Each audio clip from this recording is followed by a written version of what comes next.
मुळात ही Artech jet नावाची जी आपण टेक्नॉलॉजी आता भारतामध्ये सर्वात प्रथम लॉन्च करतो आहे, याचं आज आपण पुण्यामध्ये याचं प्रथमतः लॉन्च करतोय. आणि मुळात ही आर्टेक जेट नावाची जी टेक्नॉलॉजी आहे, जी स्लॅम नावाचा एक नवीन कन्सेप्ट त्याच्यामध्ये इंट्रोड्यूस केलेला आहे. लायडार बेस्ड स्कॅनर आहे हा. आणि मुख्य म्हणजे हा स्कॅनर जो आहे हा तुम्हाला विविध गोष्टींवरती माउंट करता येतो. जसं की तुम्ही एका बॅकपॅकमध्ये पण तो नेऊ शकता. तुम्हाला न्यायचं असेल तर एखादं रोबोटिक ॲप्लिकेशन्सवरती पण त्याला माउंट करू शकता, कारवरती त्याला माउंट करू शकता, किंवा याला बेसिकली तुम्ही एखाद्या इवन ड्रोन्स जे असतात त्या ड्रोन्सवरती सुद्धा त्याला माउंट करू शकता. आणि ड्रोनची कॅपॅसिटी ॲट अ टाइम हा साधारणतः 300 मीटर्स इतकं स्कॅन एका वेळी करू शकतो. साधारणतः याची जी स्पीड आहे ती अराउंड म्हणजे याची ॲक्युरेसी जी आहे, ॲक्युरेसी साधारणतः त्याची जी आहे ती ±10 मिलीमीटर इतकी प्रचंड त्याची ॲक्युरेसी आहे. आणि साधारणतः 9 मिलियन पर सेकंड एवढा त्याचा प्रचंड स्पीड आहे कॅप्चर करण्याचा. आता याचा मुख्य पर्पज कुठे असणार आहे, तर आपल्याकडे याला ट्रॅफिक मॉनिटरिंग सिस्टम जी आहे तशा प्रकारे वापरता येईल. याचं जसं फॉर एक्झाम्पल आपल्याला जर एखाद्या ठिकाणी ट्रॅफिक कंटिन्युअसली ज्या ठिकाणी होते, तर त्यावेळेला बेसिकली तुम्हाला अल्टरनेट रूट्स कशा प्रकारे फाइंड आउट करता येतील, कार्बन एमिशन कमी करण्याच्या म्हणजे बेसिकली सस्टेनेबिलिटी या पॉईंट ऑफ व्ह्यूने याचा कसा उपयोग करता येऊ शकेल, याच्यावरती सुद्धा त्याचा वापर करता येईल. कारण मुळात ही जी टेक्नॉलॉजी आहे ही डिजिटल ट्विन नावाच्या तंत्रज्ञानाला कनेक्टेड आहे. आता डिजिटल ट्विन म्हणजे काय, तर डिजिटल ट्विन म्हणजे प्रत्यक्ष एखाद्या ऑब्जेक्टची असलेली रेप्लिका. म्हणजे रेप्लिका म्हणजे कसं काय, तर फॉर एक्झाम्पल आता एखादी कार असेल तर त्या कारवरती प्रत्यक्ष आपण प्रयोग न करता आपण कारचं डिजिटल रेप्लिका बनवतो. आणि कारची डिजिटल रेप्लिका अशा प्रकारे बनवतो की कारमध्ये असलेल्या ज्या फॅसिलिटीज आहेत त्या सगळ्या प्रकारे त्याच्यावरती करता येईल. आणि कॉस्टली प्रोटोटायपिंग जे आपल्याला करावं लागतं ते कॉस्टली प्रोटोटायपिंग त्याच्यामध्ये टोटली अवॉइड होईल. आणि आपल्याला अशा प्रकारे पूर्णतः डिजिटल ट्विनचा तंत्रज्ञानाचा वापर करून आपण त्याच्यामध्ये डेटा कॅप्चर करू शकतो. हा पॉइंट क्लाउड या स्वरूपात डेटा येतो. आणि एकदा त्या स्वरूपात डेटा तुमच्याकडे आला की त्याच्यानंतर तुम्हाला त्याच्यावरती विविध प्रकारचे ॲप्लिकेशन्स करता येतील. आता जसं याच्यात असं हेझार्डस सिच्युएशन आहे, जसं काही दिवसांपूर्वी तुम्ही बघितलं असेल की एक टँकर आपल्या घाटामध्ये उलटला होता. तर आता याच्यामध्ये तुम्ही कसं ही तंत्रज्ञान वापरून तुम्ही आधीच आयडेंटिफाय करू शकाल की कुठल्या ठिकाणी स्टीपनेस जास्त आहे, स्लोप जास्त आहे, किंवा रोडचं सुपर एलिव्हेशन हे प्रॉपरली झालेलं नाही. अशा ठिकाणी ते तंत्रज्ञान जर वापरलं तर तुम्ही वेळीच त्याच्यावरती प्रिकॉशन्स घेऊ शकता. आणि वेळीच प्रिकॉशन्स घेऊन आपण त्या ठिकाणी अशा प्रकारचे फॅटल ॲक्सिडेंट्स वाचवू शकतो. त्याचबरोबर आता एखादी अशी टेक्नॉलॉजी एखादी असू शकते की जुन्या फॅक्टरीज आहेत, त्या जुन्या फॅक्टरीजमधली पायपिंग सिस्टीम आहे, आता त्याच्यामध्ये करोजन आहे किंवा अशा रिलेटेड गोष्टी होतात. तर ह्या स्कॅनिंग करून आपण आधीच ते आयडेंटिफाय करू शकतो की साधारणतः याचा ॲक्सिडेंट कधी होऊ शकतो. आणि prevention is better than cure आपण नेहमीच म्हणतो. तर प्रिव्हेन्शन आधीच आपण जर घेतलं तर आपण त्याला योग्य पद्धतीने त्याचा वापर करून मुळातच आधीच त्याची रिप्लेसमेंट करू शकतो. आता काही दिवसापूर्वी पुण्यामध्ये एक छोटासा इन्सिडेंट घडला होता की एक दिवस सगळ्यांचं पाणी बंद करण्यात आलेलं होतं कारण पंप्स एकावेळी खराब झाले. आता पंप्सचं जर तुम्ही आधीच इन्स्पेक्शन करून ठेवलेलं असेल, डिजिटल इन्स्पेक्शन, तर तुम्हाला आधीच हे कळेल की बेसिकली ह्याची फेल्युअर होण्याचे चान्सेस किती आहेत.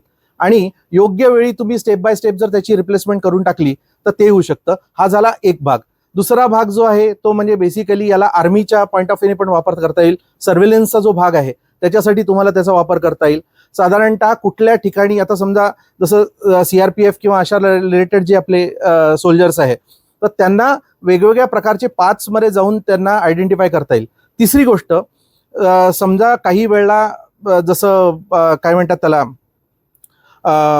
क्राईम सीन्स वगैरे जे असतात तर क्राईम सीन याने तुम्हाला कॅप्चर करता येतील. आता क्राईम सीनमध्ये समजा असं काही झालेलं असेल तर डिजिटल टेक्नॉलॉजीने जेव्हा तुम्ही कॅप्चर केलेला जो पॉईंट क्लाउड डेटा आहे हा तुम्हाला चेंज करता येत नाही.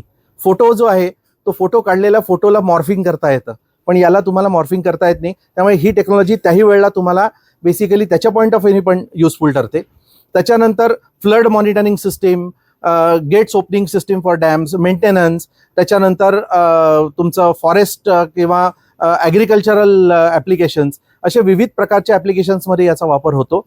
अगदी ऑटोमोटिव्ह पासून ते एअरक्राफ्टपर्यंत तुम्हाला विविध प्रकारे त्याचा वापर करता येतो. आणि ही सर्वांनाच अतिशय उपयुक्त अशी टेक्नॉलॉजी आहे. त्याच्यानंतर एक सगळ्यात महत्त्वाचा भाग झाला म्हणजे आर्किओलॉजिकल डिपार्टमेंट. तर आपल्याकडे इतके असंख्य आता आपल्या छत्रपती शिवाजी महाराजांचे अनेक किल्ले आहेत. अनफॉर्च्युनेटली किल्ले जे आहेत ते मेंटेन जर फ्युचरमध्ये करायचे असतील, आता एक यांचंच एक्झाम्पल सांगतो की फ्रान्समध्ये एक पूर्वी म्युझियम होतं, जे म्युझियम एक थिएटर होतं ॲक्च्युली. ते थिएटर पूर्णतः जळालं होतं आणि तरी सुद्धा सेकंड वर्ल्ड वॉरच्या काळामध्ये ते जळालेलं जे होतं त्याच्या असलेल्या स्केचेसवरनं ते बेसिकली त्यांनी असलेला भाग हा पूर्णतः स्कॅन केला आणि स्कॅन करून त्याचं परत रिक्रिएशन केलं. आणि आज साधारणतः 500-600 वर्षापूर्वी ज्या वेळेला ते थिएटर जेव्हा होतं ते कसं होतं त्या स्वरूपात आपल्याला बघता येतं. तर आपल्या भारतातले सुद्धा अशा प्रकारे मग आपल्या छत्रपती शिवाजी महाराजांचा त्याच्यामध्ये रायगड किल्ला असू शकतो किंवा आपला लाल महाल परत आपल्याला एकदा जिवंत करता येऊ शकतो. 7 मजली असलेला बेसिकली शनिवारवाडा परत आपल्याला पुनरुज्जीवित करता येऊ शकेल. तर अशा प्रकारच्या आणि अनेक आपल्याकडे हडप्पा मोहनजोदडो सारखी जसे सिव्हिलायझेशन आता हळूहळू सापडत आहे. वाकाटाका संस्कृतीचं नुकतंच आपल्याला नागपूर किंवा रामटेकचा जो भाग आहे तुमसरचा एरिया त्या भागामध्ये काही सापडलेले आहेत.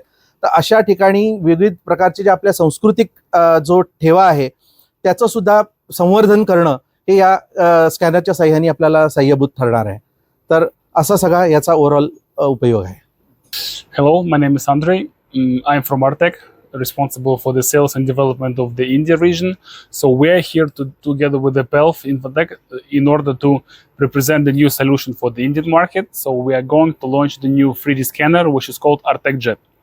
Artec Jet is a SLAM scanner, which is planned to scan very large areas up to 300 meters to be able to digitize the surroundings, do some quality control, measurements, mapping, surveying, and help to improve the different types of industries in India to grow.